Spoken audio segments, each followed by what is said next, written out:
Okay. Right. Welcome to the Southall Matters Meeting December Forum.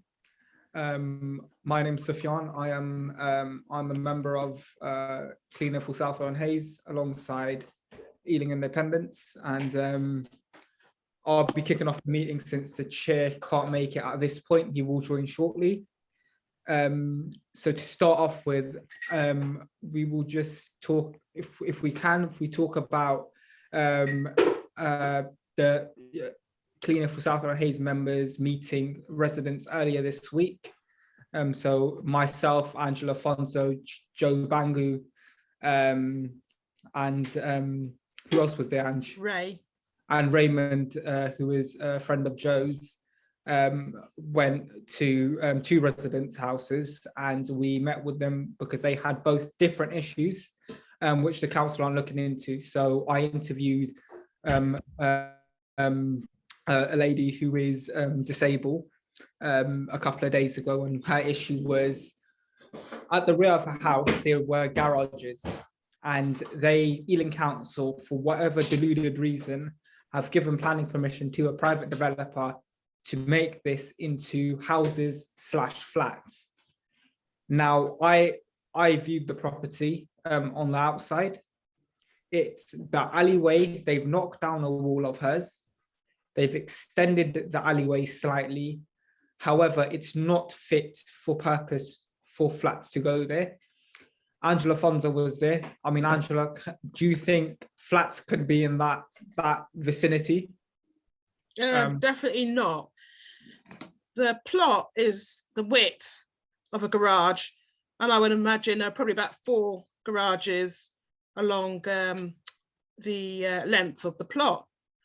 So unless the property developer is going to be building a one up, one down house, I really don't know what will fit. It's just ridiculous.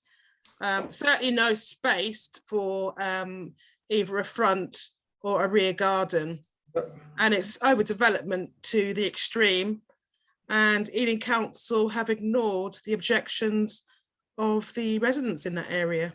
Yeah, and on my part, what I saw was, yes, as Angela said, it's, yeah, if they're operating on a one up, one down basis, I mean, even then, I don't think it would work. For the simple fact is, her driveway runs across her house straight down, and she parks her car there. Now, I've already seen it on my road where I live in Old Southall. People, when there's no parking, they will block your drive. They will then go park illegally on the curb or whatever, and they will block her in. And if you've got a car there, a middle car and a car there, if the middle car needs to get out, they need to search then for that car behind them, obviously. And it's just going to, we can foresee a lot of problems happening. So on my part, I don't think that's going to work. And I even said it there and then in the interview I had with her.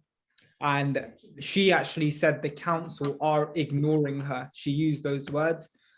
She does strongly object to them, along with 6 other houses on the road, both on her street and behind. They all object. They've all sent a petition to the council, which has been ignored. So how in God's name this property developer, whoever they are, have got the planning permission is beyond me. I have liaised with a couple of people who I know who deal with HMOs and stuff, and it's beyond them as well, because I've showed them the pictures and videos of the site, and they go, there's no way they can fit two houses in that. It's not big enough. It won't be safe, especially if there's a fire. That's one thing I got very worried about. If there was a fire there, God forbid, it will be there and then burnt down, because there's no room for safety. A fire engine, how it will get, I mean, obviously it won't go down that little alleyway, but it's gonna be a very big risk for them to take. And then we met with a lovely old man who's lived in Southall, I think he said 50 years, I think he said, or 55 years. Very nice guy. He showed us around his property. There are numerous problems with his property, and it really did break my heart to see the level of lack of care Ealing Council have showed him. This gentleman, he is 88, old enough to be my great granddad, old enough to even possibly some of the people say his dad. And it broke my heart when he said that the house next to him, which was one of the issues he had, was operating, doing, first it was a drug house, selling marijuana, growing marijuana in the property. The police don't care. The council don't care. And more importantly, the MP doesn't give two hoots. Now, I was absolutely shocked when he told us there's a little alleyway. I tried fitting down that. And I think of myself fairly skinny. I couldn't even get that little alleyway. How these people are walking down that alleyway for whatever reason, doing illegal things in that alleyway or going into the rear of the property was ridiculous. That alleyway is no bigger than, I say, 30 to 40 centimeters in width, in length, sorry, yeah, in width, about 30 to 40 centimeters. And I mean, if you've watched the recording, which we will play shortly, now the chair's here, once we play the video, you will see he teared up within seconds of us starting the recording because he was devastated. Prior to us clicking record, he spoke to us and he teared up quite a bit, and it really hit home. Because for someone to do that to someone, and he knows Virendra Sharma for many, many years because he worked with Sharma as his manager. And Sharma shows no care, not saying you should show him any more care than the rest of us, but to turn around and ignore him, directly ignore him, was bang out of order. If you're the MP of an area, no matter what you've got against someone, you represent them. Yep, you are what I call a public servant. You work in the public, you work for the public, not for your own gain. Back home in India, wherever you're from, saying you've ruled England, you've conquered England, because you've not conquered Southall. Never mind England, he's not conquered Southall. Anyway, I'll leave it there for now. I'll pass on to the chair, Joe Bangu. So Joe, if you'd like to start now you're here. Good evening. Sorry for the delay. I mean, you know, my internet's with BT, but it's so slow today. It's unbelievable. So my apologies for being late. Good evening to everybody. Yes, I mean, as Sufyan's saying, a friend of mine's put it on TikTok, the same film that we done on Sunday, and people have started talking. I mean, people are talking about it. And that's what the whole idea is. And I've always said this, that we should do more of. People have been ringing me now and telling me, giving me ideas of what other issues that are really concerning them on the Broadway. Now, can I just say, I've been reading the WhatsApp this evening. Now, look, the person who is saying that he is or trying to hide behind the alias, we all know who it is. I won't mention names. And what I will say is, soon as he gives you a message, block him. The guy's a waste of space. He obviously hasn't got a life. So just, if you receive a message like I haven't touched my computer for 2 days. So all the messages I've received from, they all go straight into the dustbin, into my bin, because for the simple reason is, this man does not have any concern for the well-being of the people of Southall. Saying that 20 people are with cash, he's obviously trying to wind us up. So I would stay well away from this fella and just wash your hands off him, because I would like to see him face to face. I'm on holiday now for the Christmas holidays, so I will make it my business to try to find him. and have words with him, because these people are good for nothing. That's all I want to say about this. And thereafter, please, he's not even worth our discussion. Sorry, Sufyan. If you put the film on, Sufyan, then we can see, Tony. Yeah, okay. Thank you. See. Okay, Angela Fonzo, if you give me permission to share screen, that way I can share my screen. So if you right click, so if you hover over my icon on my screen and then click the top right where the three dots are. Right, I can't. Right, hang on a minute. Are you in gallery mode or are you in full screen? View. All right, speaker. So I put you in gallery mode. Yeah. So click on the three dots. Yeah. Click on the three dots and it should say make co-host or make host. Make host. Yeah. Okay. Okay. Right, you're the host now. If you bear with me just 1 second. I've got the film up. I just need to.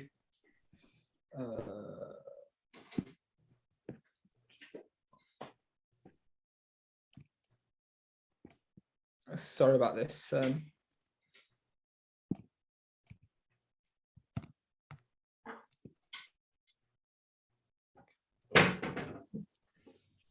Sorry, just bear with me.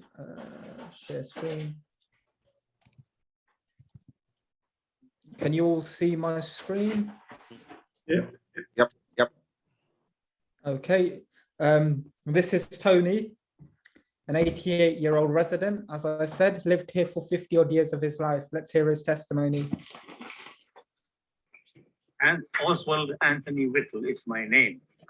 And I lived in Southall for the last 50 years. I lived in the last street, but I still moved into this street for nearly 50 years now, because I've been retired about 40 years for myself. All during that 40 years, I've suffered with these people. They never listen to anything that makes sense to me. They use on every little thing to grab, to take money, to make us look foolish. Now, all this thing which they took over, the first two people who left were here. They only kept them for 2 weeks, 2 years, kicked them out. And we told them, including their own Mr. Frost, that this is a very pleasant street, he said. And he was not very happy that they were going to destroy this place. And destroy they did. And you can see 1 year after the other, this last man who came, he's made this thing his own thing. Nobody was able to ask to see him. Nobody was able to talk to him. The contractor, he came so many times and told me, I'm so sorry, sir. I'm so sorry, sir. I'm so sorry.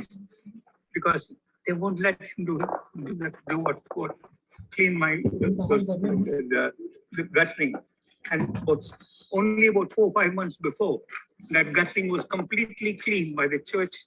The one who maintains the churches, they came and cleaned that thing. Now I hear that this man, he talks about Desi people. I hope you know what does Desh mean. Desh means, it means from where you are born. That is your Desh. It means where you are. But every Desh has got small communities. In India, you got Gujarati, Punjabi, South Indians, all sorts. They're all communities. But the Desh is India. The MP that we know, he doesn't know what's the difference between a community and a nationality. He had no bloody idea at all. That's why I know he was a booking clerk under me, and he was an idiot. And So Tony, you were his boss. Yes,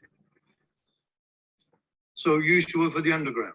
I used to work. I'll show you. No, I believe you. No, it's okay. You don't have to show us, Tony. So you used to work for the underground. Yes, How many years did you work there, sir? I worked till I was forced to give it up because of my health. I worked for over 37 years something. I worked. So you worked all your life? Oh, yeah. Tony, what is the problem that you've had with this developer? Well, I don't feel I'm talking to a human being with little brains. Nobody does things like that.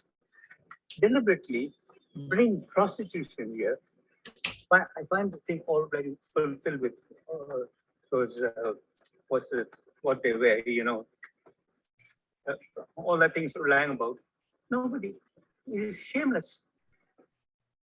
I'm telling him, and he knows how we live here. So what does the council say about this? You've shown us a lot of letters.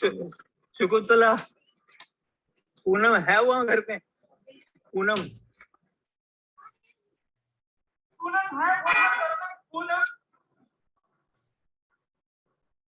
कोई बात नहीं, सुनने नहीं आती. Don't worry about that. So Tony, Please, how have here you are, sir.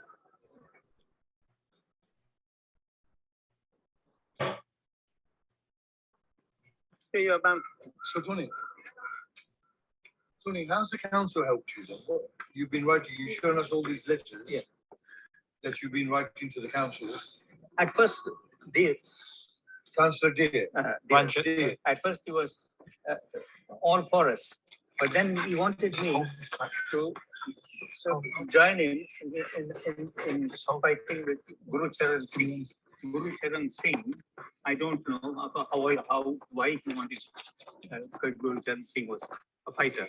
He was a councillor, wasn't he? Yes, he was a councillor. He was a councillor himself. Yes, but I said, I'm not going to get between the councillors. The councillors have got your own work. They to do things. So he got angry, then he didn't bother. But I got 22 people who backed me. I got their names and addresses from this street and that street. Now what is happening? See, I don't know whether I'm coming or going. And with my age. Tony, have the councillors ever come to your house? No. Has the MP of Southall ever come to your house? No. So you've totally and utterly been let down by the Labour Party in Southall? Yes. How do you find Ealing Council? Because I've seen a lot of letters there. Ealing Council, I would say, to my mind, sure, I don't believe they know what corruption means. I don't believe they know what simple words mean. They do what they like and they get away with it. So no help whatsoever from Ealing Council? No help whatsoever. When everybody objected to this development, your neighbouring development, yes, and the council took no action. No, they wanted to give them section 106 and tell me. They're telling.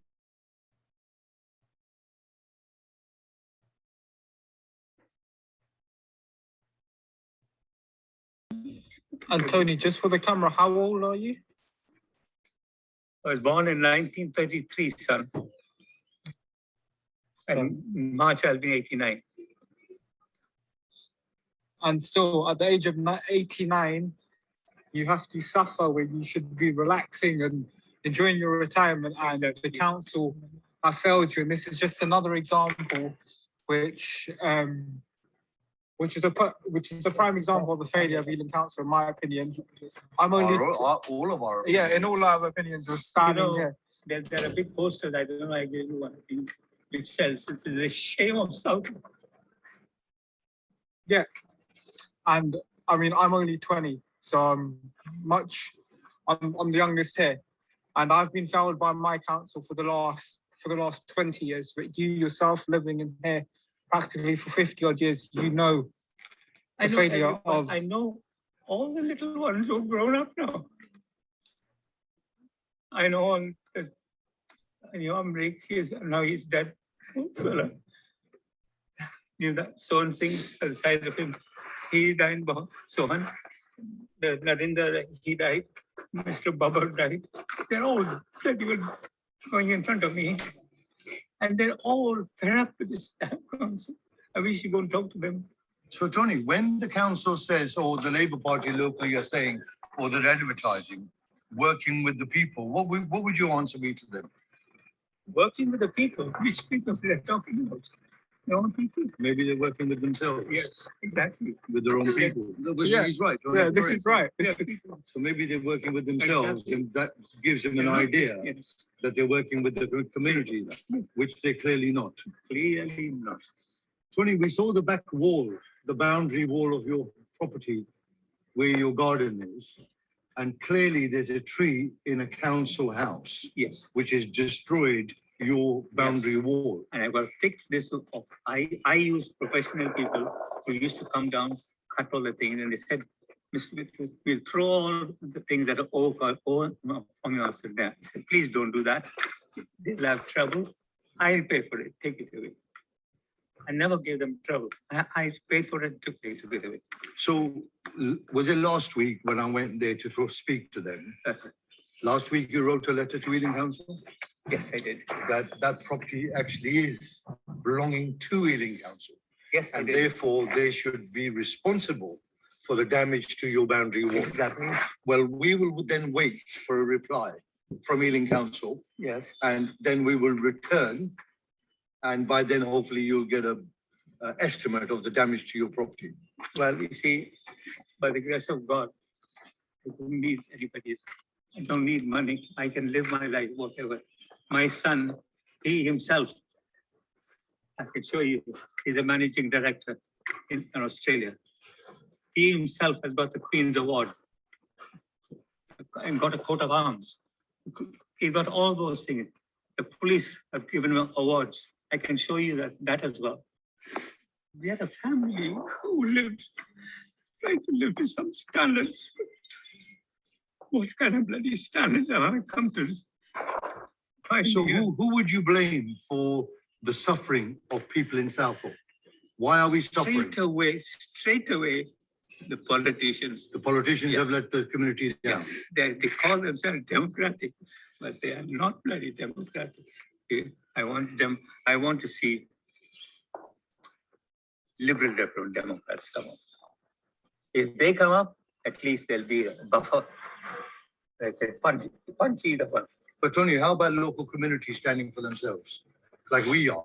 We're a local community who are standing with the residents of Southall because we ourselves are residents of Southall. Mr. Bango, I was more than surprised that it has affected someone like you, but I was not surprised that recently that the Liberals have won and gave them such a bloody trouncing. I hope they do it here. I hope they do it here. Because when he comes here, I'm going to tell him, Mr. Verma, you think it's good knowing you, but it's better getting rid of you. Don't come into my house anymore. I would never say something like that to anybody like that. I thought this feeling, but this is what I do. So basically, they've let the town down. Labour have left Southall in misery. And we're living it. We are living it. Thank you, Tony. Look after yourself. We will come back and see you. Many thanks. Thanks. Right. Sorry, let me put my camera back on. Right. So as you saw, Tony's testimony there. So just want to briefly say that house next door to his, which actually I've got images of, which if you want me to pull up, Joe, I can do. There is at the rear of his, is it the rear of his house, Joe? Which is the tree. So at the rear of his house, there is a tree which is overgrown, and it's a council house, as Joe Bangu found out. They need to deal with that, that's one issue. But then next door to him, he's got these nightmare tenants, which I will call. That's what I'd call them.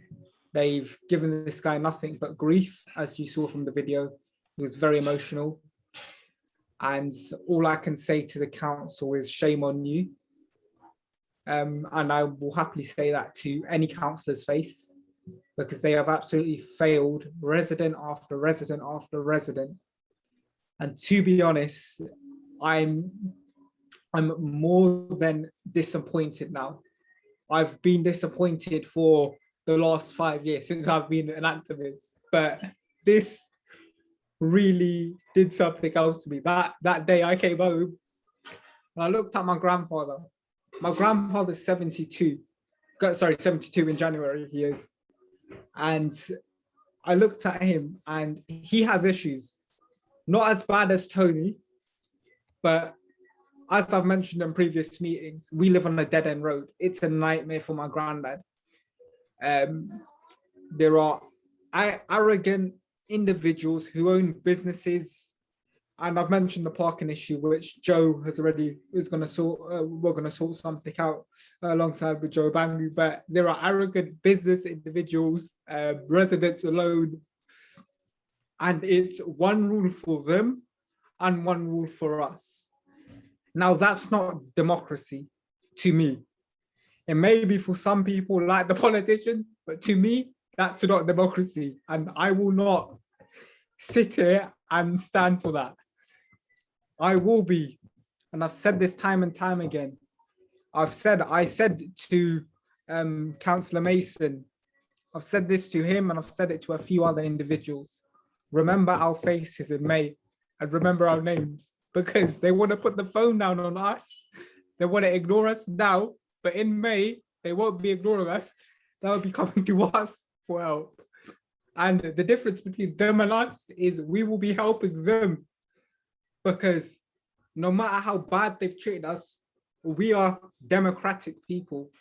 We're very, myself, Leslie, Joe, and a few others, we are very democratic, and we will be standing and we will be telling them, yes, of course, if you've got a problem, come to us. My uncle, I'm at his house currently, every day. I mean, I saw it with Joe actually, parking, CPZs. You pay ridiculous amount of money to get a permit. You get penalized for having a second driver in you, second car in your property. You get these ridiculous charges, 300 odd pounds for a car, and then you can't find parking until probably a half a mile walk to your property. My uncle lives off Western Road. He has to park some nights by Featherstone Primary School, which is a fair distance. He lives near Featherstone High School, off Montague Way. He lives near there. Featherstone Primary School is a distance to walk. My uncle does night shifts. I will not sit here and take that. Yeah, these people have taken it to a total different level. They want to charge you 300, 200, 100 pounds for a car. No. What? Because you drive a bigger car, you have to pay more. Yeah, 20, 30 pound more is reasonable, not 200 pound more.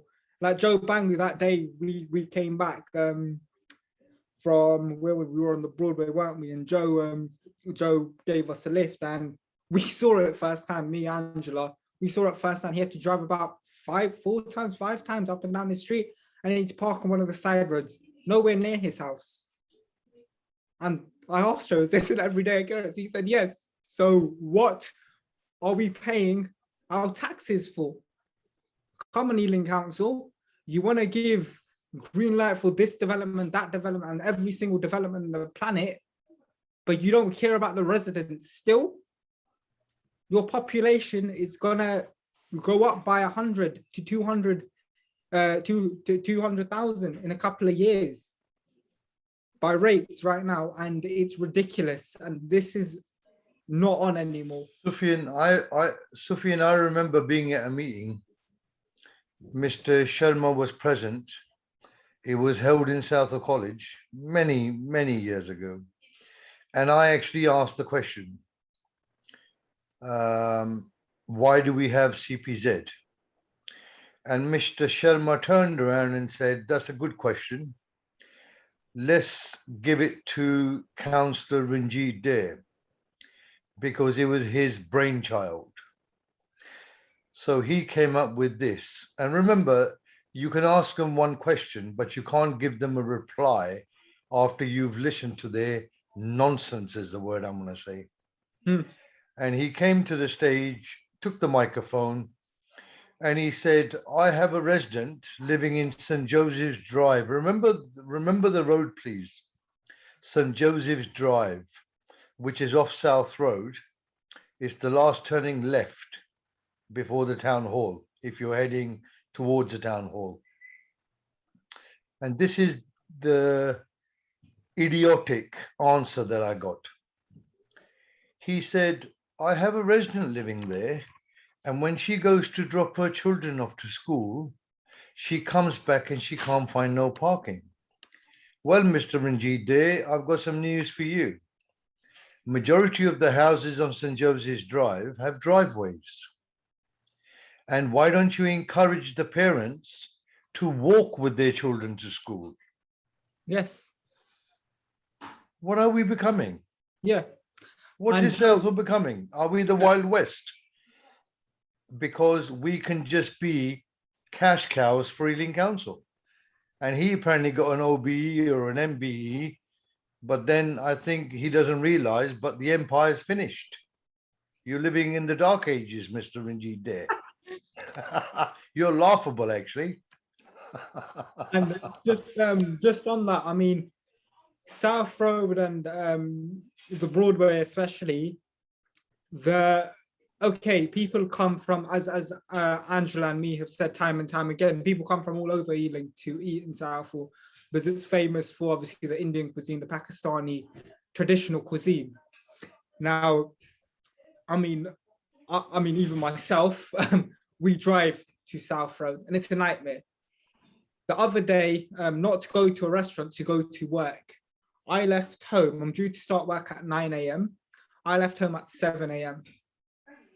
8:45, my house is off Norwood Road. And my work is just off Lady Margaret Road. So it should take me it takes me 18 minutes by car. If I take the A312 down Glencoe Road, straight onto near where the place I work. It took me an hour and 57 minutes to get from my house to Kenilworth Gardens, where I get off. It's a straight 120 route. It's about, I think it's 13 to 14 stops. And I asked the driver, what's your ETA to get to Northolt station? Because I know roughly then how long I'm going to be. Because I should be there within 30 minutes. But unfortunately, there's traffic. I've been alerted. I said to him, I know there's traffic in Southall. I'm not new to Southall. I've lived here all my life. But I just wanted to know. He goes, yeah, I might have to terminate early as well, which is another issue in its own. So anyway, we got there after about an hour and so, and I got off, got into work, and my manager asked me, where do I live? In Birmingham? And I said to her, no, why did you ask? She goes, it's taking you nearly 2 hours to get here.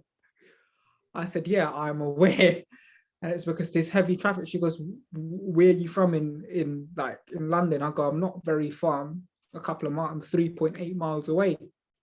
And she goes, it's taking you this long. She comes from Canary Wharf. Canary Wharf, she lives in. It's 2 hours by train. It took me that on a bus route, nearly.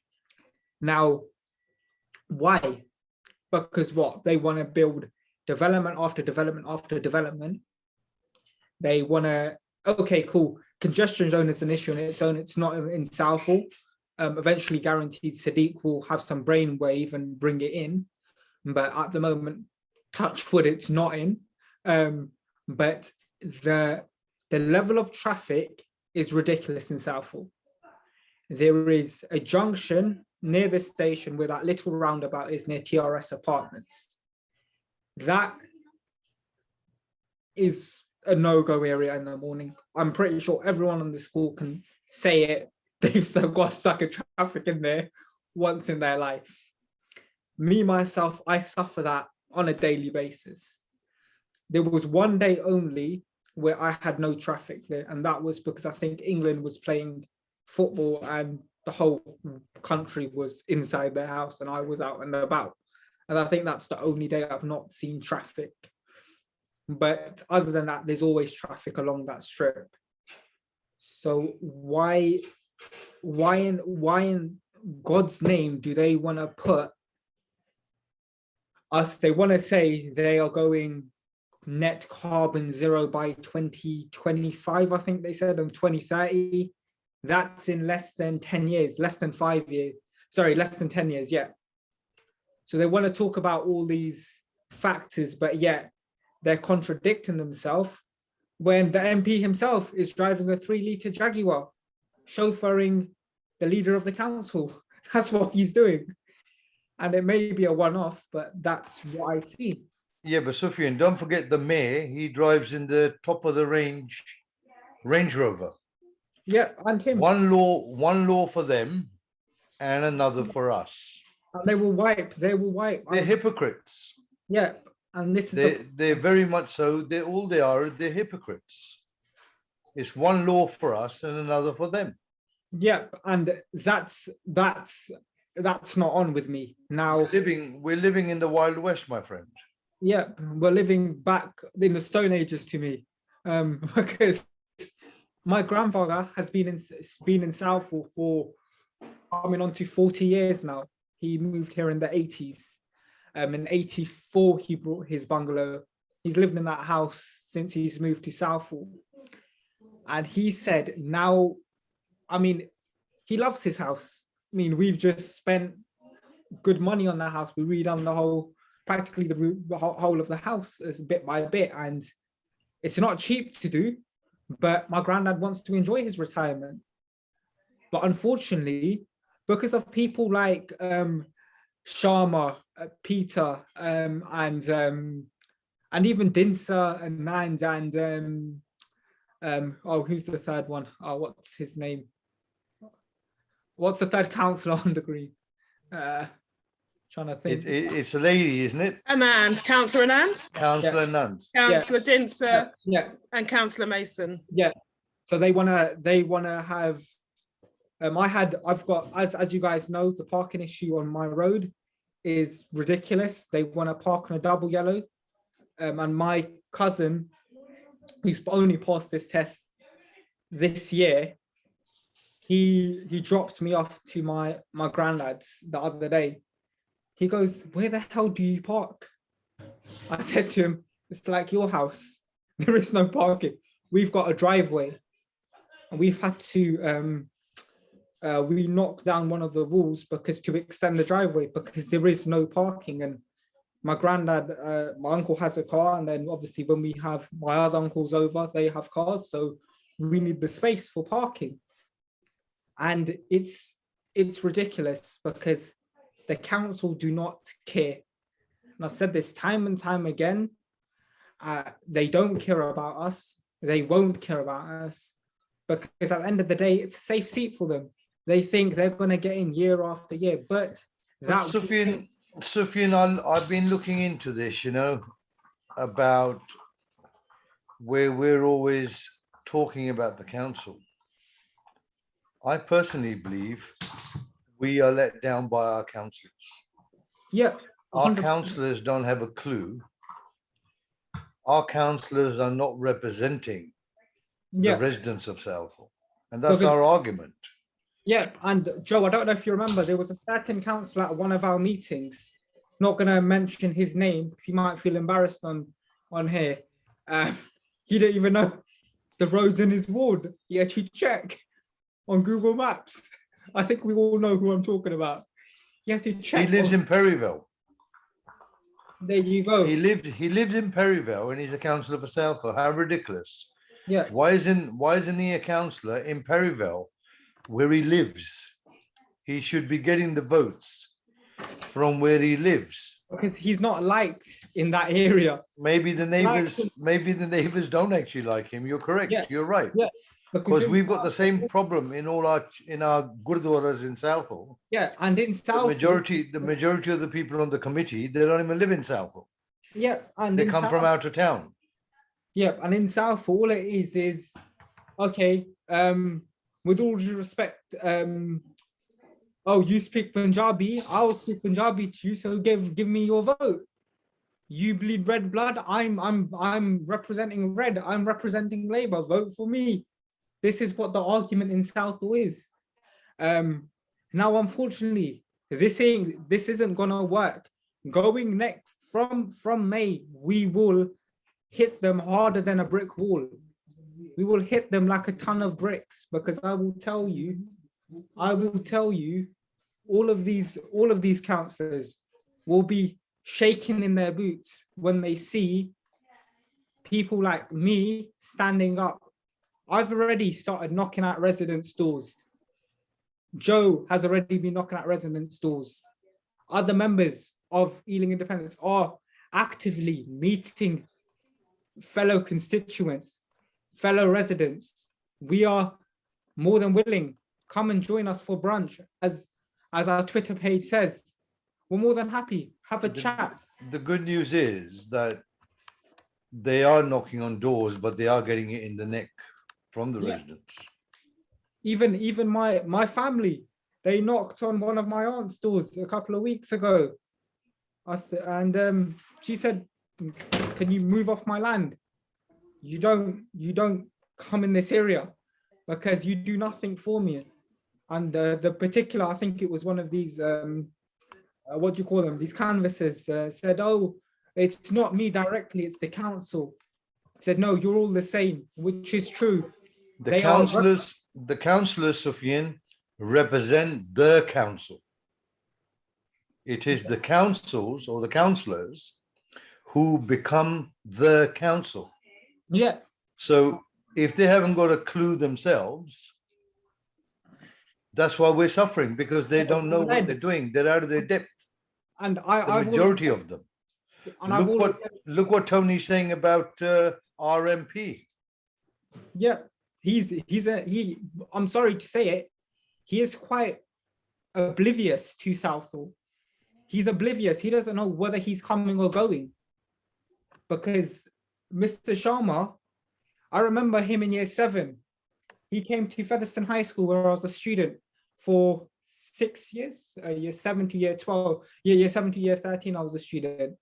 6 years. I had to count there for a second. 6 years, I was a student there. I remember him in year 7 coming.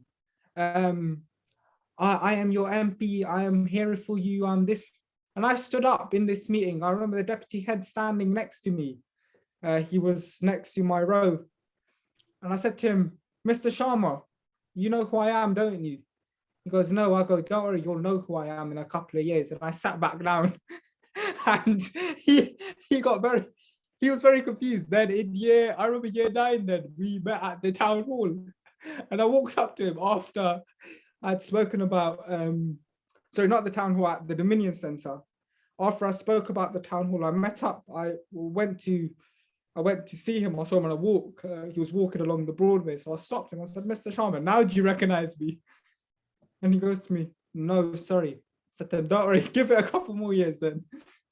And now at meetings, he sees me and he gets very nervous, because I don't know if you noticed, there's a recording of him saying, well, I'm very sorry, I failed and I have not done as much as I can and things like this. And I look at it and I think, well, yes, you've not done what you should have done and you're not doing what you can do. So it's time for you to retire, hand up your reign, but he's not going to. He's gonna. Southall MPs don't retire. I know. Southall MP die. They die as an MP. Yeah, because they think that's the only way they could. That's the only time they quit. Yeah, and unfortunately, the Southall MP, Mr. Sharma, isn't that great, and his team, Mr. Dominic, and there's a lady. What's her name? They are useless as well. Her name. I know who you're talking about. There's one called Monica. Not Monica. And there's one called Sharma, isn't it? No. I'm trying to think of Sharma. Her name is Sangeeta. Yes, her. The whole team is ridiculous. I mean, I've mentioned this before, but I had a constituency appointment booked with Mr. Sharma. I logged on to Zoom, no show of him. I rang the surgery. I said to I think it was Dominic I spoke to, and he said, you've missed the appointment. I said to him, I've been sitting on Zoom for the last half an hour. I've logged off work early. He goes, it's not my problem. Make another appointment. I've never heard back. This was in October last year. Anyway, I'll leave it there and we'll head over to another issue. Joe, I've just got, I had a message actually from somebody. I mean, unfortunately they can't make it tonight, but they want to talk about antisocial behaviour down in Old Southall. I mean, obviously with the recent stabbings and stuff which have happened. Should we just touch on that quickly? What's the name? What do you mean? The person who sent the message, any name? No, they've sent me an anonymous, well, they've just sent an email, which I'll forward on to you after the meeting. They sent me an email, but there's no name on it. Which part of South are you talking about? Old Southall, Old Southall. King Street, Featherstone Road, Street. Havelock Road. What are they talking about? King Street, and near the estate, near Toplocks Estate. So down King Street, down that, I think that's Guru Nanak Road now, is it? It's changed to. Yeah, Guru- which then becomes Havelock Road. Yeah. So down there, a lot of antisocial behaviour happening. So, I mean, what are our police force doing in Southall? Well, Leslie's on tonight, isn't he? Leslie, Yeah. are you on tonight? I'm here, Joe. I'm here. Leslie, can we please do a letter to? Is that me frozen? Or was that Joe? I think it may be Joe slightly frozen there. Yeah.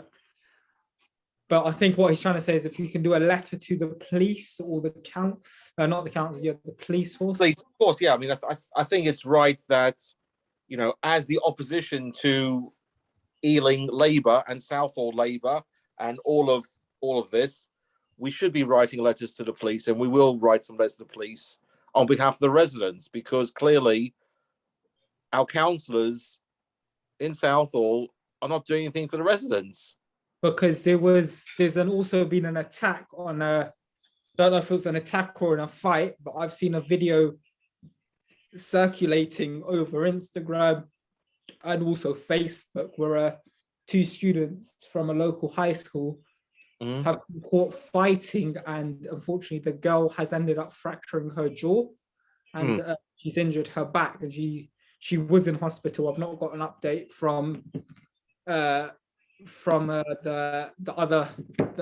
person I got told by. They've not sent me an update as of yet, but there was a massive fight on Emerald Square, which is another part of Southall, near Featherstone High School, I believe. And these girls, whoever they were, they attacked brutally. I mean, the video was very graphic, I would say. And it's one thing to, I mean, I will never condone violence. That's a no-go for me. But why in hell the school they don't take action? Featherstone High School, if you are watching this, you know exactly who I'm speaking to. Your whole SLR team, SLT team, senior leadership team, you don't take action. You know you don't, because when I was a student at your high school, I was attacked twice, within a week. Nothing happened to the people who attacked me. They were given internal isolation for a day, and then nothing happened. No, the police, I got involved. They said, drop the case or I'll be suspended. Turned around and said, what?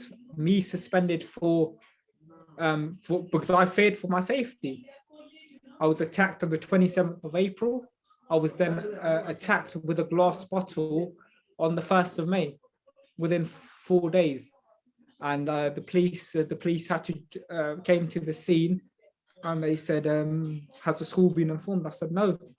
And then I informed the school the next day, and not the deputy head, the assistant head said to me, well, it's your fault. And I said, why is it my fault? I was attacked. And they said, well, what were you doing walking? I said, I'm walking home. What do you want me to do? Fly home? Teleport home? Because these people, the person who attacked me, then yes, they were excluded after my family getting involved and persistently saying to the school, they are not sending me to school unless this person is dealt with, because I did not feel safe at all, even walking in the school corridors, because senior leadership at that school is rubbish. The assistant heads there, I know you might have friends, families, children even at that school, but the whole senior leadership team is shambolic there. There is one deputy head, which I can say hand on heart, he's absolutely great. And he helped me a lot to get a resolution for this particular issue. But apart from that, the rest of the team, they're ridiculously rubbish. I mean, I don't know if it's changed because I left the school in 2019. So in the last 2 years, I'm not too sure what changes have been made. And it's constant with them. I mean, there's always an incident at Featherstone, whether it's internal, externally, they've been slandered. But then Ofsted want to give them an outstanding award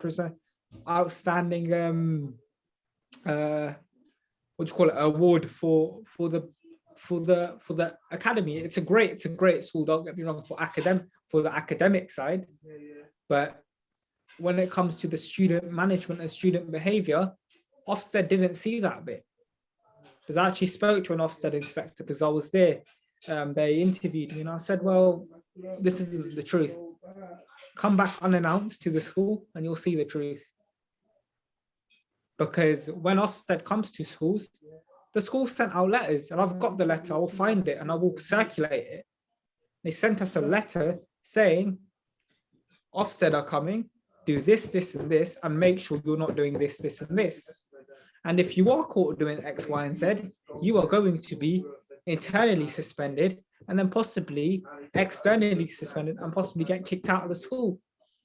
So in a way, we were threatened to say that, well, if you don't be on your best behavior, like we were kids, we're in high school, we're not in primary school, we're not in nursery and reception. I was in year 9 or year 10 when they came. And I turned around and I said that I showed this letter to my granddad and he laughed. He goes, what do you mean? I said, yes, this is what they're like. Because it's all a front face.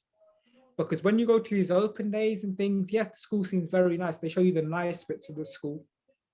They don't show you what actually happens. Go for a day in the school, unannounced, rock up there. You got your DBS. Say, here's a DBS. Let me enter. I want to view the school. I want to see the students. I want to interview the students. There are drug users in that school who are in year 9. There are alcoholics who are in year 8. And I've got students' contacts from friends of mine who have got younger siblings in that school still to say all this. So these are all issues which need to be addressed by Ofsted.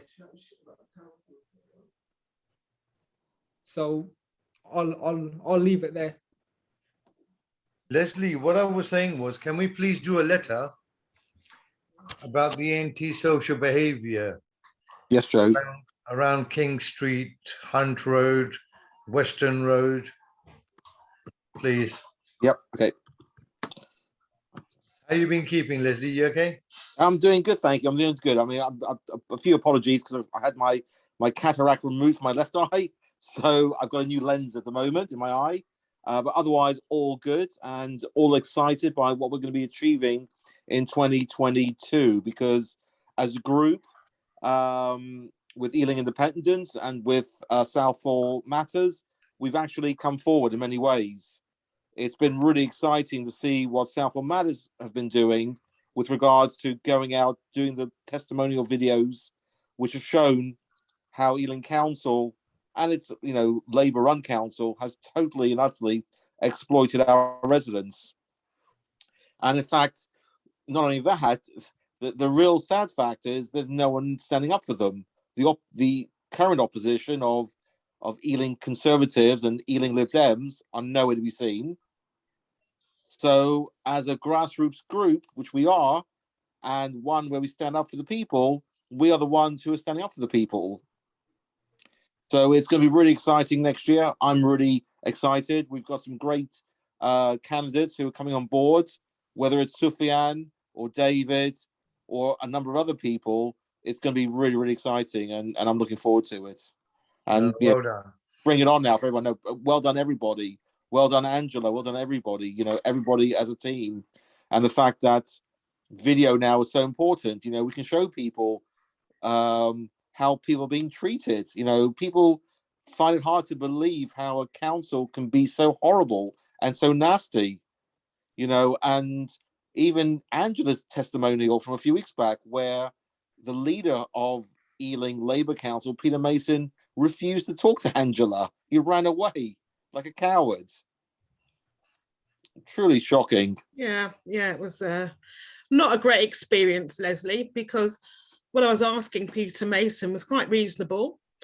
I said a mistake has been made on the leaflet about the gasworks. The number is for a social worker, not the environmental protection officer.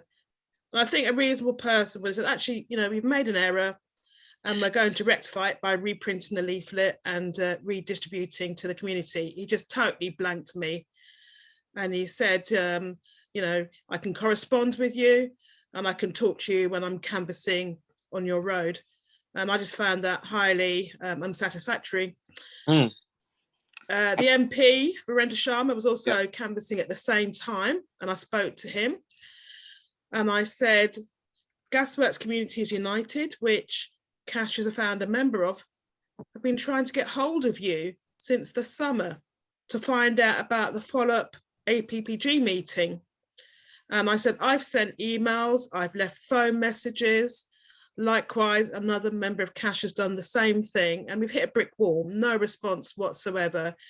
So he was completely nonplussed, had no idea, or pretended to have no idea. And he said he would speak to Dominic Moffat, his senior parliamentary worker. Now, this was 2 weeks ago, and I've not heard a thing. And it's very interesting to see that Virendra Sharma is holding online meetings with constituents in February, and he's advertised them this week. And to me, they are a bit of a sham, because I don't think he even really listens. Even if he does listen, no action is taken to make a meaningful difference to the lives of his constituents. It's all for show, as far as I'm concerned. I'll tell you, what's interesting is with Mr. Sharma, similar to like Ealing Labour, they keep on saying, we want to hear what you think, we want to hear your viewpoints. They've been asking it for now since 2010 and haven't actually delivered anything. So the point is, they're very good at sort of saying, we want to hear from you. And when they're heard, they don't deliver. So clearly residents have told them enough's enough. We don't like how you're treating Southall. We don't like how you're treating Northolt or Greenford. But they don't listen because they're following their own agenda, which is in their interests and not in the interests of people, not interests of the businesses here in Ealing, across Ealing. So that's why, we just carry on. We highlight it. We expose them for what they are, and they don't like it. They clearly don't like it. And the fact that you spoke to or tried to speak to your ward councillor, he should speak to you anytime you want, and that just shows you how much they have to have everything planned for them. It has to be all kind of manipulated to their advantage. And the idea of corresponding with you, his language was appalling. No one should say, I'll correspond with you. That's one-sided. It's about having openness and discussions. Clearly, he doesn't want to talk, which is obvious. None of his other two people who he had with him were willing to talk anyway to people. And it just shows you how out of date, out of touch, and irrelevant they are to Southall when they came round, and all of Ealing. Yeah, quite seriously. You know, I have corresponded with him and the other councillors. They all received invites to the Southall Matters Forum. The only one who has responded of recent is Councillor Chohan, and she has attended more than the others. The vast majority don't attend and don't RSVP. I wrote to them about the mistake in the leaflet and I didn't receive a response. So the correspondence is very much one-sided. Correct. From the constituents, with no reply in a timely manner, Leslie. Yeah, and Angela, completely. At the very least, they could say to you, thank you, Angela, for raising this with us. But they don't even do that, which says a lot about their attitude. And this is all being exposed now. The fact that we have media interested in what's happening in Southall and across Ealing. We have Twitter, we have all the communication channels now, you know, Instagram, the fact that the voices that are not being heard are now being heard. And we're going to be amping it up further, you know, throughout 2022 and beyond. The fact is, enough's enough now. And this is not democracy, the way in which Ealing Labour Council are treating residents. It's far from a democracy. You know, there's no respect there with residents. No, what I get is massive arrogance, Leslie. Yeah. Now, you know, me being generous, you know, a mistake was made on the leaflet. And I think the reasonable thing to do is apologise, you know, hold your hands up and say, look, you know, I'm sorry, a mistake's been made. We'll learn from it and we'll correct the leaflet. They have not apologised to the community for the error. No. And I find that astounding, to be honest. And you know, it's not a sign of weakness to apologise. It's a sign of strength to recognise. Yeah, waste of money. Yeah.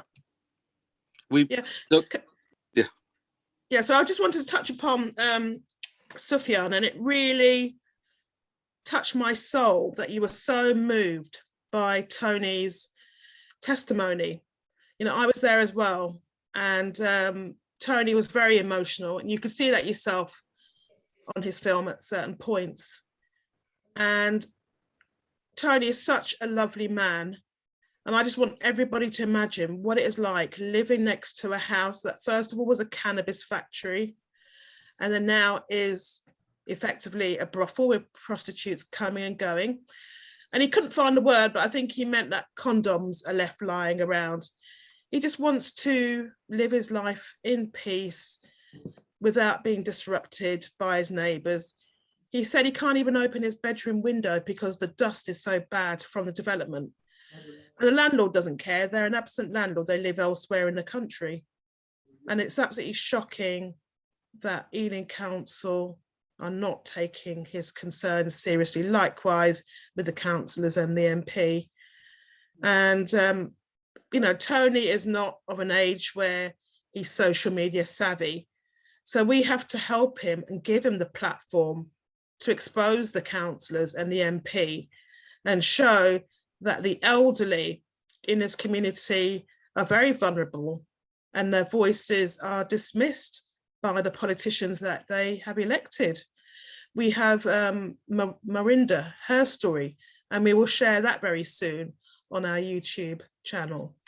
He said that the councillors and the council avoid her. Again, absolutely disheartening. You know, who wants homes built at the back of their homes with no privacy, you know, serious loss of privacy? And, you know, this is overdevelopment that is creating victims in the community. I like the way you put that, Sufyan. So again, you know, Marinda is not on social media. We have to help her tell her testimony. On the same day that we filmed their testimonies, Sufyan and I walked past the sports centre, Southall Sports Centre on Beaconsfield Road. And we felt it's important to actually film another video to raise awareness of the fact the sports centre is closing down in March 2022. because Ealing Council don't own the building. It belongs to the college next door, West London College, and they are terminating the lease because they want to repurpose the building for construction courses. I've written to the CEO of the college, Karen Redhead, and I've asked the question about West London Construction Academy, which is on the gasworks site. Is that closing down? There needs to be transparency. And certainly Ealing Council, if there is no way to negotiate with the college to continue the sports centre, then they need to be looking at an alternative building. It needs to be like for like, because the closure of the sports centre, and I advise you to watch Sufyan's video, which is on our YouTube channel, because he covers all ages and the impact it will have.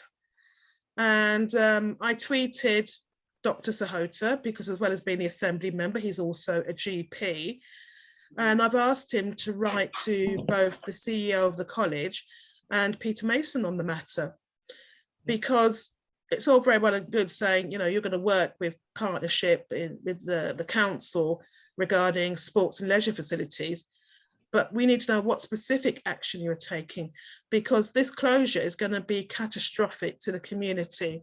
You know, you're talking about a community that has a very high rate of diabetes and heart disease. And I can foresee when it closes down, there are going to be more GP appointments for poorly managed sugar levels, an increase in blood pressure, also an increase in depression, because people overlook the social aspect of going to the gym, making friends and acquaintances. I used to go, and at the time I lived on my own, and it was a way of combating loneliness as well as getting fit and healthy. I don't feel that the community is treated as a very important stakeholder in the sports centre. It staggers me that only 3 months notice has been given to service users, and Ealing Council have not issued a statement about it in public and what the alternative is. We need a like for like building as a sports centre if there is no way for the sports centre to continue on Beaconsfield Road. I think it'll be a real shame if it doesn't, because it's centrally located, so it's ideal for access from UB1 and UB2. And I think there is outrage actually, because we put the video on Instagram and we've had nearly 10,000 views. That's a massive record for us. Usually we might get about 10 or 20 views for our videos. Can I just touch on that as well, please? So the sports centre, I mean, me and Angela, as she said, we walked in, and I've known the receptionist here for about 7-8 years. Well, yeah, since I was about 13, so about 7 years. I went to that sports centre, as I said, say on my testimony, every single day for about 4 or 5 years. I did football, badminton, basketball, dance, karate. Every day we were doing something, because it was a way for me to work on my fitness, to work on my mental health, and also strength. Now, I just want to touch on mental health quickly. Mental health, I don't know if many people are aware, unfortunately a youngster took their life late last week. It was well known in the car community, as I call it, massively loved by everyone. I mean, he put a very sad paragraph on Instagram saying that he is suffering with mental health, and within hours of that messaging go out, he was unfortunately found dead, not so far away from his car. And I mean, when I saw that, that hit very deep. He was not very, I think he was slightly older than me, loved by, I mean, I know my friends know him from, because they're petrol heads as well, as I call them. And I mean, he took his own life, and mental health shouldn't be this is one thing I've said to a lot of people over the last couple of months. Mental health isn't something you suffer with and then it goes one day. It doesn't happen like that.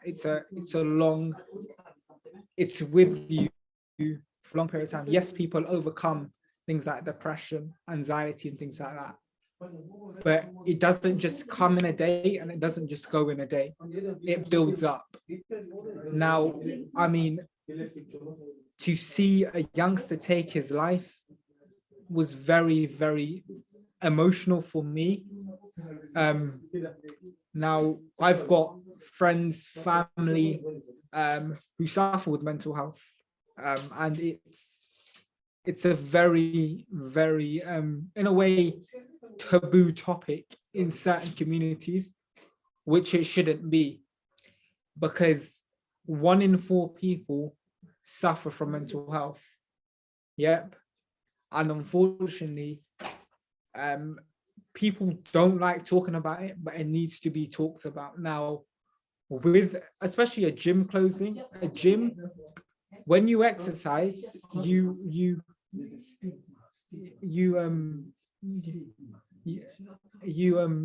release a lot of chemicals in your brain to keep yourself going. You have a purpose. It keeps you going. The littlest things like walking on a treadmill, just to clear your mind. Now, I never lifted weights, heavy weights or anything. I used to go do a bit of cardio and come home, and it used to freshen my mind. Whenever I was feeling down or anything, I used to head to Southall Sports Centre. Even just sitting there, not going to just taking in the atmosphere. That just used to give me a little bit of like happiness. As silly as it sounds, but that's how I felt. Now I've got people in my own family suffering with mental health, and it breaks me to see it. But we are, I mean, I've said it, I've got a very strong support network. I've got colleagues, friends, family from all across the country to help me and support me. And for a gym to close, it's gonna be, you're gonna see rates of diabetes, asthma, cholesterol, especially, mental health going up at a very high rate. And they wanna, I mean, I know what Ealing Council is gonna come back with. Well, you've got Featherstone Sports Centre, you've got the gym. Rumor has it, the gym's also closing. Featherstone Sports Centre, I used to use that sports centre as I was a Featherstone high school student. It's nothing compared to Southall Sports Centre. And also, me and Angela were talking about this over the phone a couple of hours ago. The women's only gym at Southall Sports Centre is a big drive for especially Muslim women or Asian women, because they feel comfortable exercising with women only, because they don't feel judged. They don't feel, not saying that you should feel judged at the gym, you shouldn't, because everyone's there to better themselves. Now, when I mean, my mum used to train at Southall Sports Centre, as I said that day to Jackie, and Jackie knows my mum very well, who's the lady at Southall Sports Centre, and I used to train there, and my mum used to love it because she could go to the women's only, and she made loads of friends there. And as Angela used the word community hub, that's what Southall Sports Centre is. So why on earth are they closing it? Well, I know what they said. Yeah, it's going to be a construction college. For how long? That's what I want to know. Give us the truth. It might be a construction college for a year or two, because most likely to help Berkeley Group. That's why I see it. They've got West London College, West London Academy, the construction academy on the site. As you said, Ange, are they closing that down? I highly doubt it. So they want to extend this college, but then, okay, you want to extend for how long? So what happens after? What are you going to do? Make it into flats? Yes, you are. That's what you're going to do. I can foresee this. I even said it on the testimony. In 5 to 10 years, Beaconsfield Road, half that where that sports centre used to be will be flats.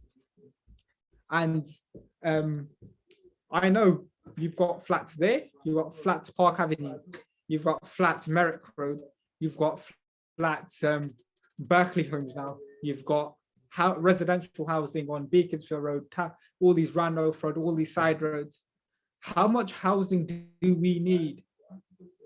Yes, there is a demand.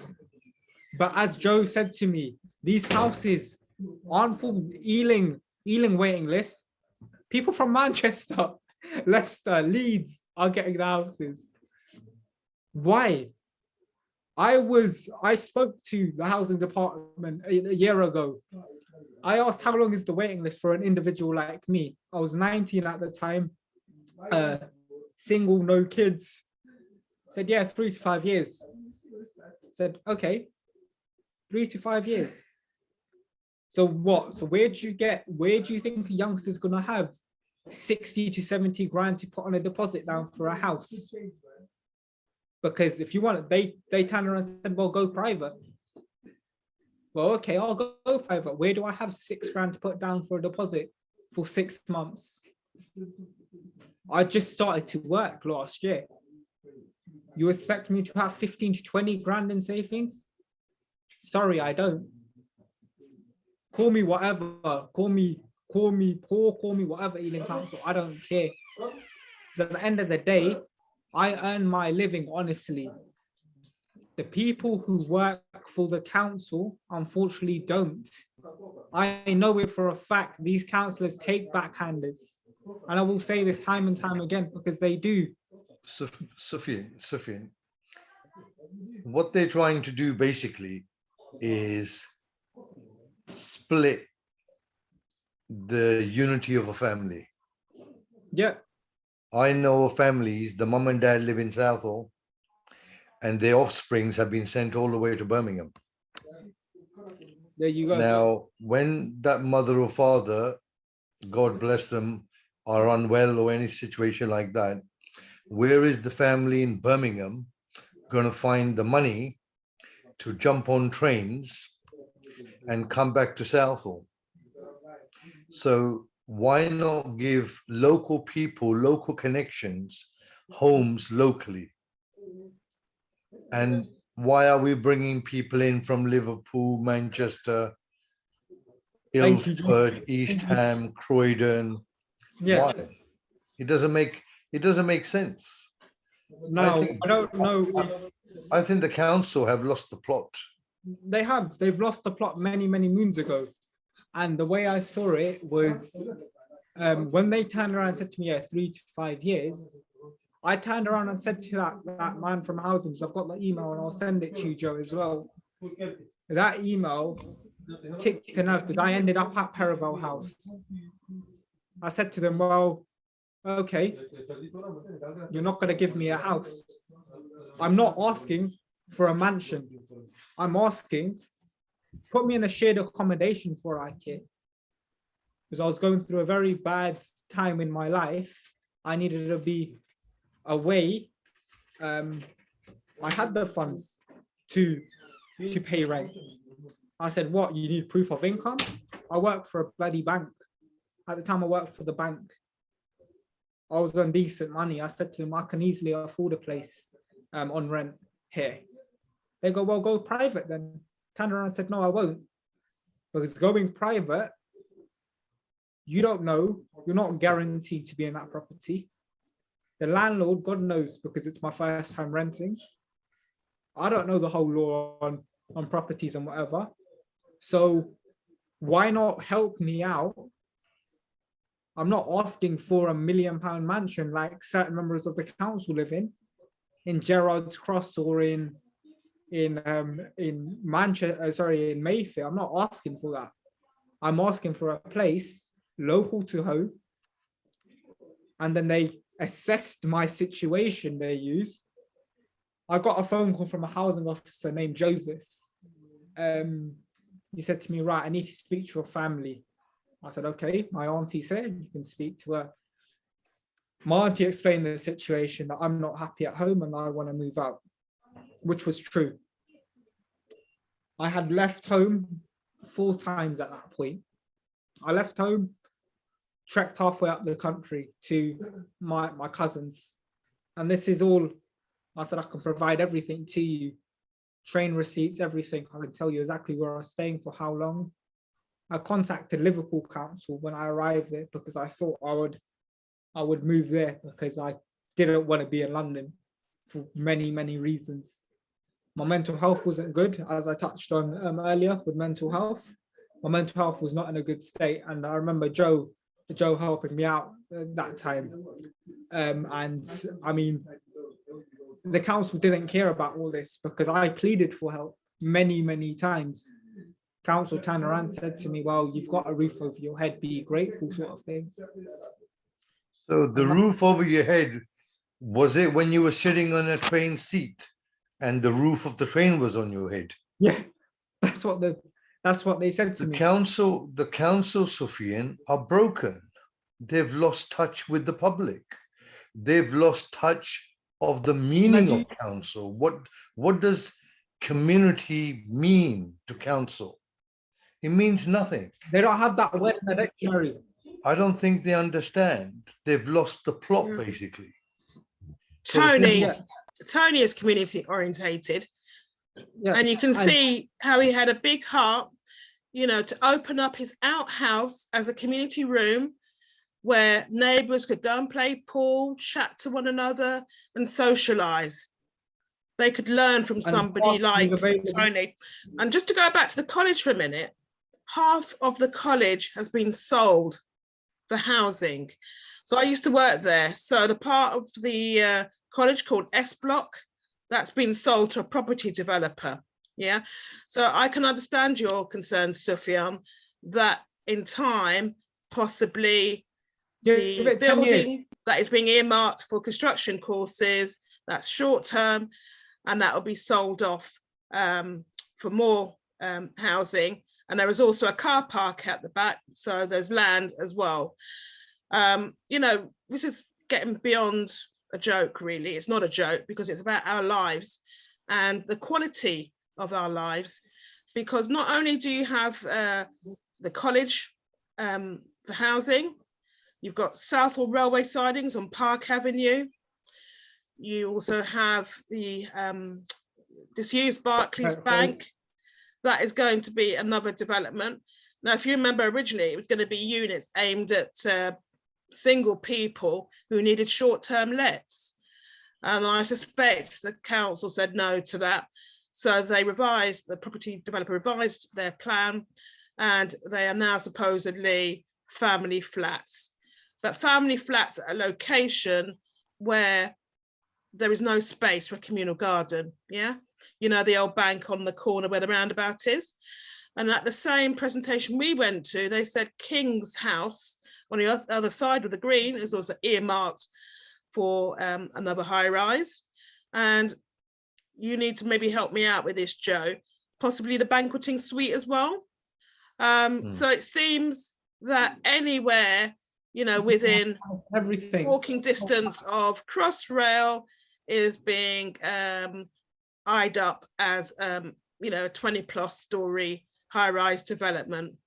And as you said it took you 2 hours to get to New Southall.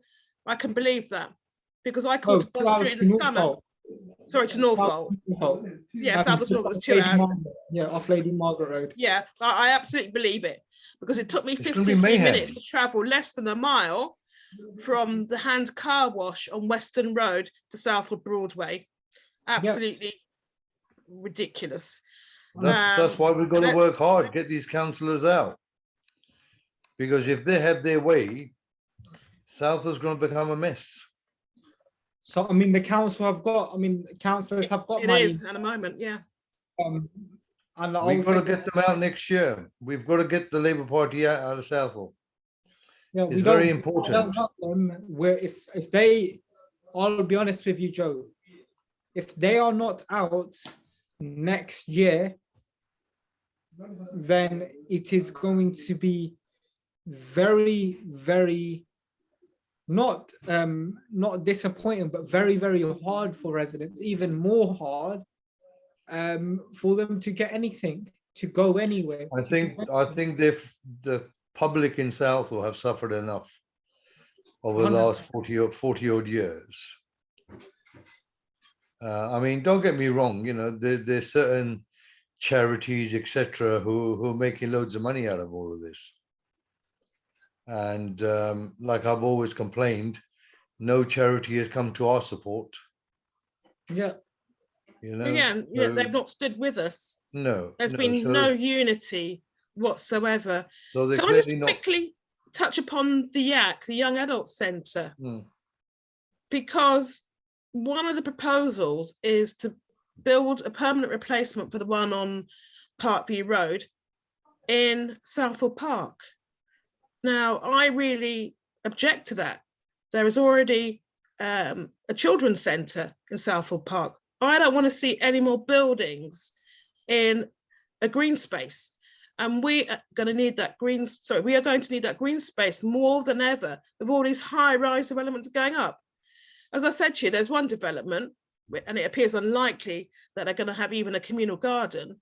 So it's imperative that we don't start cramming our green spaces with development. And what frustrates me, Joe, when Shittle Monroe was doing a walkabout canvassing, I asked him the question about the YAC, and all he wanted to talk about, we are providing council housing at the location. And I said, what about the proposal to rebuild it in Southall Park? I said, I don't want that. And he very conveniently walked away to catch up with his colleagues. So Ealing Labour don't want to answer difficult or what they perceive to be difficult questions from residents. At the same time as he was canvassing, one of his colleagues pressed the buzzer of David Marsden, who is one of your colleagues standing as an independent in Southall. And as soon as he started talking about the poisoning of Southall from the gasworks, they walked away. They didn't even say goodbye. That is how discourteous and disrespectful these people are. They just want to create selfie photographs for PR purposes.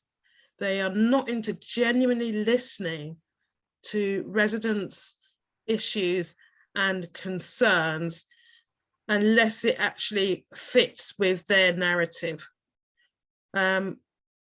You know, it's a frustration that they do not seem to want to engage in what I would call democratic behaviour. They seem to be about just power and control, in particular Councillor Peter Mason. So you're right, there has to be change. And for me, it's refreshing that there are genuine residents who are committed to public service, who want to make a difference to residents' lives. You know, it's so heartbreaking to talk to these vulnerable and elderly residents who are at their wits' end. And, you know, they've paid their dues, they've gone to work, they've paid taxes, and they're being treated shoddily by the politicians who they elected in good faith. And, you know, as far as I'm concerned, we carry on doing what we're doing, going out and about, interviewing residents, getting them to tell their testimonies, because that has power. You know, I was amazed to see Sufyan's video achieve 10,000 views. And it does impact, actually, because I received a message on WhatsApp from a journalist who is very interested. So we are connecting with people who can further expose what is happening in Southall. So that's all I've got to say. Thank you. Well done. Arif, do you want to say anything, my friend? Not really. You basically said everything that needed to be said. I'm just going to say, basically, I was at the bottom of King Street the other day in a car, basically, left a function, whatever, and there's somebody actually walking. And we almost reached the roundabout near the train station, and the individual was in front of the car. On that day, the traffic wasn't all that bad as well. When it's bad, obviously, I mean, somebody walking can walk twice as fast as a car. And that's been going on for a long time now. Went round to You know, school as well. So bins, basically, just open lids and all over the place, really. it's HMO, Arif. That's HMO. These are big business bins. Yeah, HMO are the problem bins, I call them. You know, the bins are open, the tops are up, everything's flying with the wind. And the council basically are not inspecting. So once again, we're let down because the landlord obviously has to pay his dues to Ealing Council. Once Ealing Council actually receive the money, they don't care no more. They've made their bucks. So they take their money and they run. I mean, we've had people complain to us about the restaurants.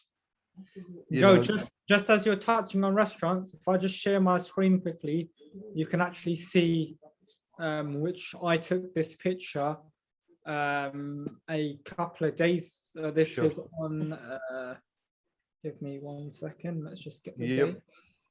This is on the 9th of December. This is where the bus stand is on Cambridge Road. right? And this isn't the only one. Give me 1 second. You've got these bins. Overflowing. Yeah. You've got plenty of rubbish. This is on Florence Road, near where my uncle lives. You've got a load of. I think this is a video actually. Give me 1 second. And you've just got a load of basically people inconsiderate about just everything. I mean, I spoke to a litter picker, one of these litter council, and I said to him, "How many days a week do you work?" Yeah. I was just curious because I don't really see them. Never come down my grandfather's road. Yep. They only care about New Southall, in my opinion. But I don't even know if that's true, Joe. You maybe can shed some light on that in a while. But Maybe the councillors should be doing some litter picking.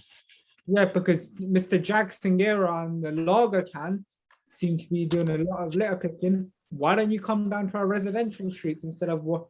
Well, Yes, I actually said that to the local MP. I said that to Mr. Sharma. I said, when are you going to come down my road and do a spring clean there? Yeah, because they've got the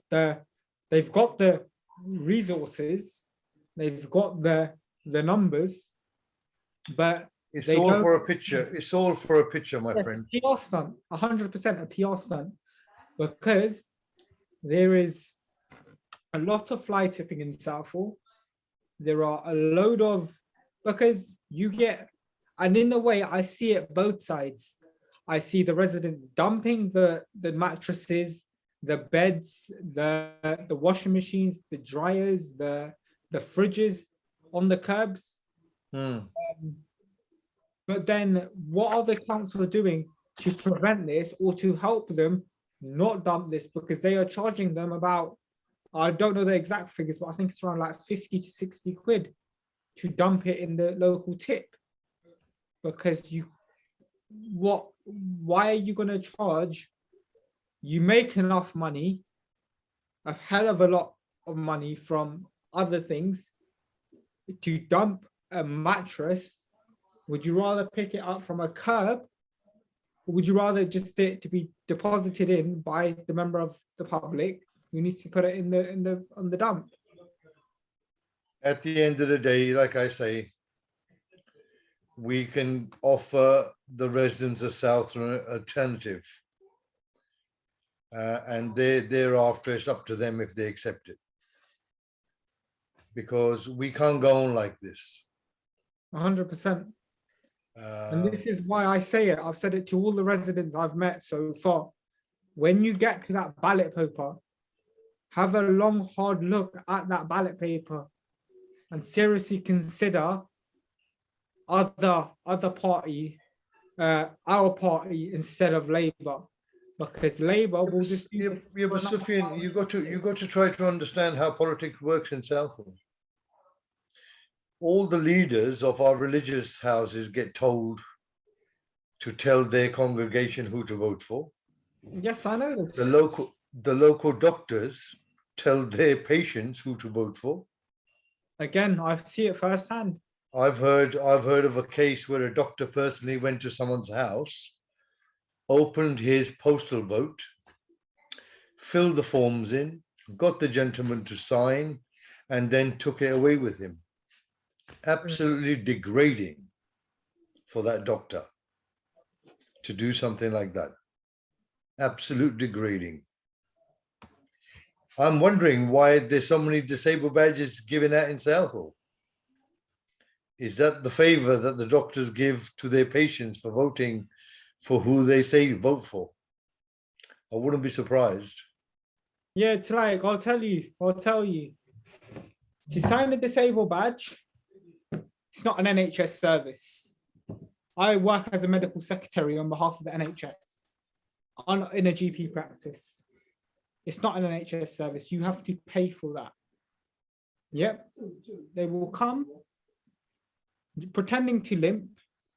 Because I've seen this, I've seen a case myself. I was in reception, seen this patient numerous times. Never had a limp, never had any issue. And you can check, we can check the record. Never been to A&E for any limp or any leg injury. On the disabled platform, she has got she's become she's got a disability now. She's got a limp, so she can't walk more than 20 meters away from her car. So they need a disabled bay outside her house. So I have to, as the duty, as my role, I have to pass it on to the doctor. So I sent it upstairs to the doctor, and the doctor was free, so he called me in. He said, I can't sign this. I said, that's fine, I can bring it back down and tell the patient it can't be signed. He goes, give me a couple of minutes and I'll bring it down myself. So he brought the form unsigned, and the patient kicked off. Why are you not giving me a disabled badge? I need a disabled bay. So it was two things, it was a disabled badge and then the disabled bay. So we can't sign the form, simply. Yeah, I can't sign it off. Sorry, the doctor can't sign it off, and I can't stamp it to say it's been done actually at the surgery where I work. So I turned around and said, we are not going to sign this. You need to either leave if you don't have a valid reason to be in this building, because especially after COVID, we're trying to reduce the number of patients which come in, which is an issue in its own.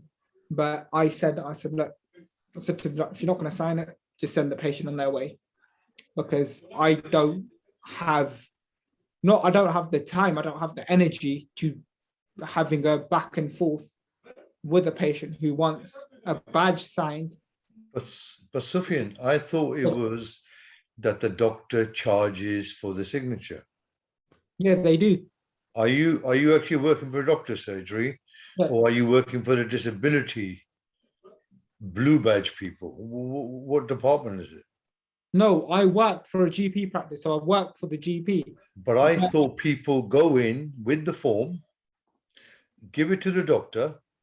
He then asks them for money. This is what I've been told. No, this is what I've been told. Yeah. You go and see your doctor with the application form. He then signs it and stamps it, and he takes a fee off you. Is that correct or not? That's how it works. But you've got to have a reason for the doctor to sign it. Do you understand where I'm? So you go with the form, go for an appointment. Obviously, it has to be face-to-face in this case.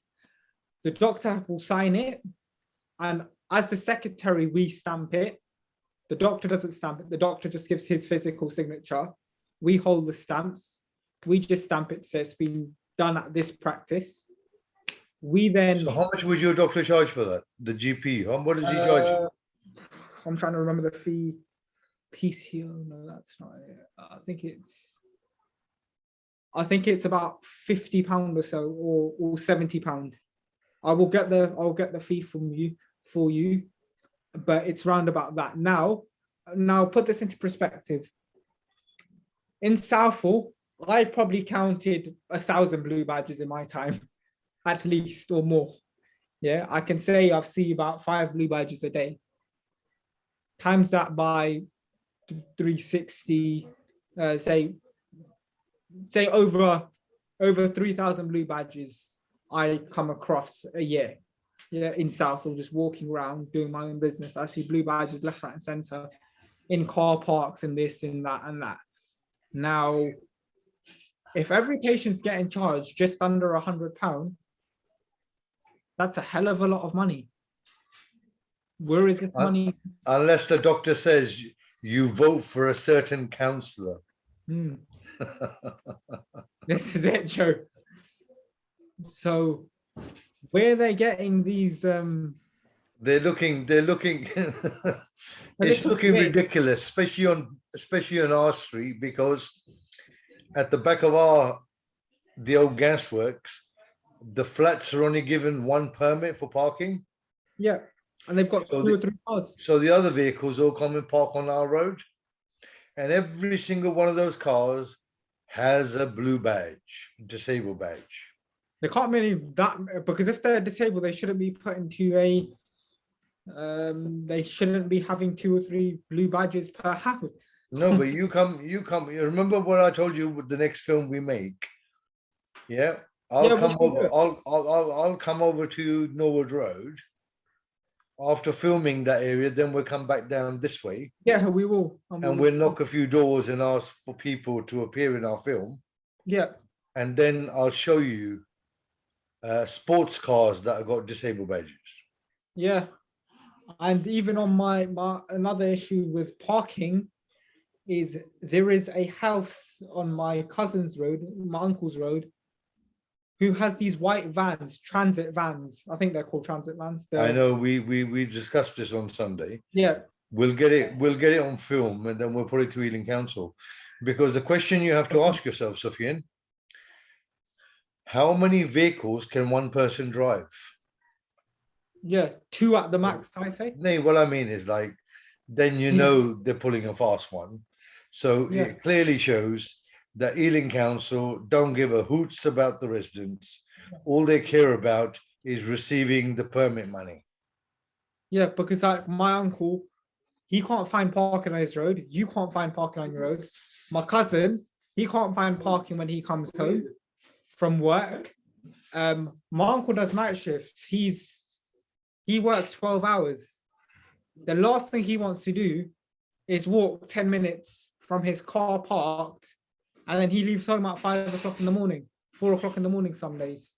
Well, I've got Raymond at the moment trying to design a flying machine that we can land it on the roof.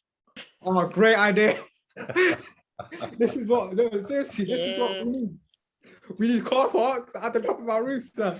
That's why he's not at the meeting this evening. He's working hard in his shed. Yeah. Trying to make the model. We've even done it already. But this is what the council needs to invent. Because clearly, people like my uncle, how he has to walk sometimes 10 minutes down the road from his car. It's hardship. It's hardship for everybody's hardship. It's not on anymore, and we are. I mean, this is why we will have to push and push and push until we get to May. We get to ballot day, and we will say, right, this is where the buck stops with Ealing Council, because this ain't on anymore. And we will. I mean, I know it for a fact. We will get in, and we will change Southall. They're shaking already. Sophie, and Joe, I'm very excited by the fact you are going to hold regular surgeries on Southall Broadway, because there are so many people, as you know, and they, haven't got the confidence or the written language skills to write letters of complaint to Ealing Council or to whoever, and they definitely need support with that. And I went to a meeting about housing, and I've got a very useful contact for you. And they actually represent both council and private tenants. And they said there are lots of problems with council housing, and they actually have the facility and mechanisms to take councils to court. So I will pass on that contact to you. That's But excellent. yeah, I mean, I went to Southall Broadway ward forum once, and there was a guy hanging around outside to speak to Cash, because I think his English language skills were not great, but I guess he felt ignored by the councillors who were present on the night, and he stood outside waiting to speak to us. And I used to work with somebody at the college who was a welfare advisor, because I think he had a housing problem.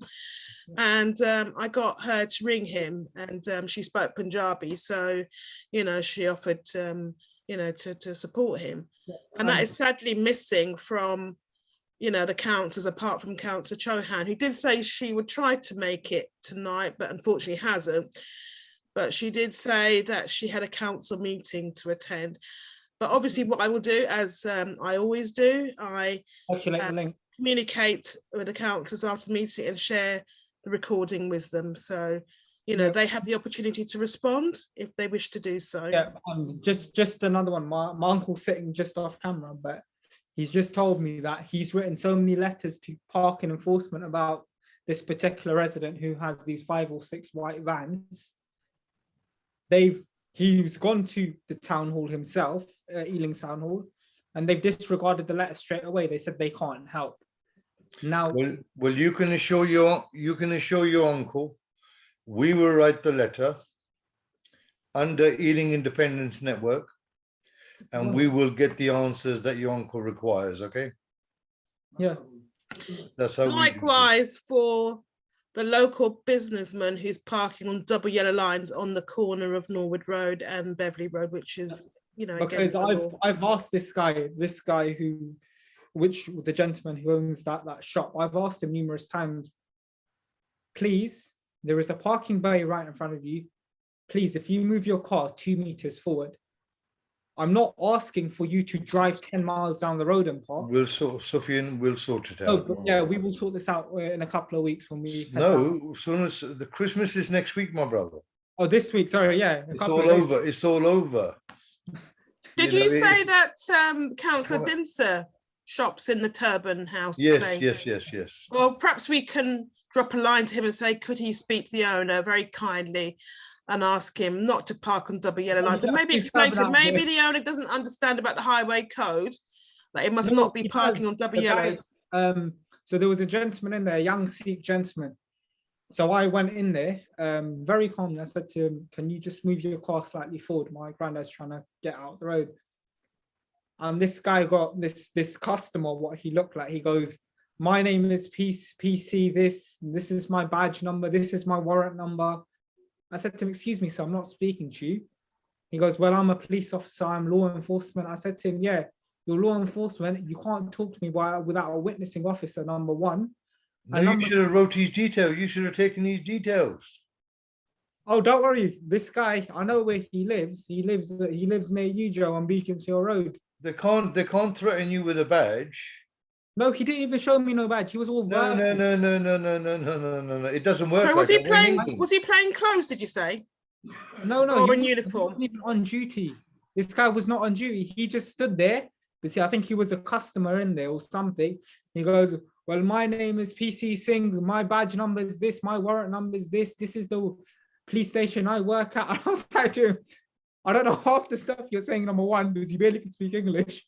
And number two, I'm not speaking to you. I'm speaking to the owner to say move his car forward. He goes, you can't come in here demanding things. I go, well, do you know what? Was he wearing a turban? Yeah. Does he do a round one, just a round one? Yeah. Not like Mr. Dinsa. No, Mr. Dinsa. He just wraps it. Yeah. Yeah. And he's quite young. What age would you say? Late, early 30s. Well, time we made a police complaint against him. Yeah. It's very simple. If you're not in duty, if you're not on duty and he's not resolving an argument or a fight, he can get involved. But if he goes around bullishness, I'm a police officer, I know the lovely 2 words that I have to say to him. Do you understand? Yeah. So if you're saying he was sticking up for the landlord, No, but I said to him, because sorry, the shopkeeper. yeah, no, a police officer can only speak to you with a witnessing officer present. And I know this because my auntie's friend is a police officer. And he's No, told, but the way you've see, Sufyan, are you explaining it to us correctly? Look, this is what my mind is understanding, my brain is understanding. And remember, I live next to the gas works, okay? So it does affect my mental ability as well. Is this what happened? You walked into the shop to ask the shopkeeper, can you kindly move your vehicle? Yeah. And while you're having the conversation, somebody interrupts you and tells you he's a police officer. Yeah. Well, only have what I would use my 2 words for them. You know, shut your face. I'm not talking to you. Yeah. I'm talking to somebody else. Mind your own business. Do you understand? It's very simple. Yeah, no, but the shopkeeper, I know he probably knows him because he's in that shop quite a bit. This youngster, he's in this turban shop quite a bit. So, I mean, I've seen him numerous times in that shop. So, he probably knows the guy. So we will see, because only time will tell. Well, remember why I said You to you. take him outside and show him the vehicle on the double yellow line, seeing as he told you he's a police I'll tell you officer. what date it was because I photographed his car on that date. Neighbour Sufyan, what I'm trying to explain to you is, we don't want to say it on now, please. What we discussed on Sunday, we will do. Yeah, we It's will. it's only the weekend, that's Christmas. Mm. And then next. And there are Absolutely, we have more filming to do. Thank you. So keep it quiet for the moment and just relax. Yeah. Don't worry. Yeah. And ask your uncle as well the address for you know what. Okay. Yeah. So just leave it at that. Don't worry. Don't let people wind you up. Yeah. So we'll do that then. But yeah. Okay. it's Don't 9 o'clock. worry. We'll get it resolved. And congratulations to you for your 10,000 hits. Good, isn't it? On your recording. Well done. Good on you. No worries. You know? Yeah, and fingers crossed, actually, that another journalist will interview the petition starter. And, you know, I just hope that a story appears on the My London website. Because, you know, we are stakeholders in the sports centre, and it's just like, you know, we don't matter, we don't count. And as far as I can recollect, the sports centre has been open since 2003, and it is an integral part of the community. You know, we're on first name terms with the people who work there. You know, they've made such a difference to our lives. And the petition starter tells me that she goes there, I think it's 7 days a week, every day of the week. And that's how important it is to her. And but anyway, I'm going to sign off. I wish everybody a peaceful and happy Christmas break, that you enjoy spending time with your friends and family. Stay safe. Please don't get COVID. Just relax and have fun. And we will recommence our meetings in January. Obviously, it'll be the last Thursday in January, whatever date that is, but obviously we will circulate the Zoom link and the Eventbrite link sort of close to the time, but rest and relax. Yeah, it's the 20th. And we live to fight another day. So Ange, it's the 27th of January, the last 27th of January. Yeah. Okay. Don't worry, we'll get together before that. Don't worry.